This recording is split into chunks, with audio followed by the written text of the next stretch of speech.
Do you think with taking on information and trying to do things or goals, do you think sometimes people try and do too much? Like you mentioned that one thing from your podcast and 5 things through a day, and recently I've started doing that for the following day. So look, I'm going to just look at doing 2 things really good, and that's success for me. Do you think people make a mistake of?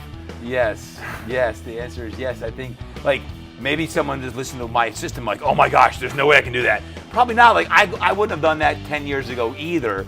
I've morphed into that over many years of time. Like sometimes just getting better at one thing, even if it's like nutrition or fitness. Like what do I need to eliminate from my nutrition, or what can I add to my physical productivity practice, my routine, whether it be more walking, more cardio, more interval training, hiring a coach, whatever that may be. I think sometimes just adding one thing in can make a difference in nutrition, in fitness, in business, not trying to do everything.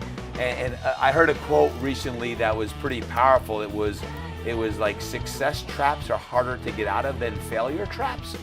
Right. And what that is all about is success traps, like when things are going good, it's harder to get out of that than if things aren't going good. Because if they're not going good, I need to overhaul everything, and you overhaul everything.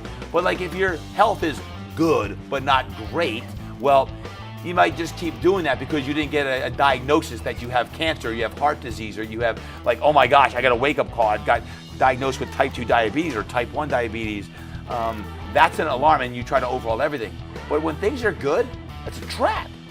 If you have more in your tank than you think, and you're like, you know what, there's something else in there that's deeper inside of me that's better than what I'm doing now, what's that gonna take? And that's where we get into a whole nother realm. I get into a lot of my pro athletes, is the mindset aspect of what's holding you back from reaching your full potential. What's the head trash? What's this thinking? Where are you operating in fear?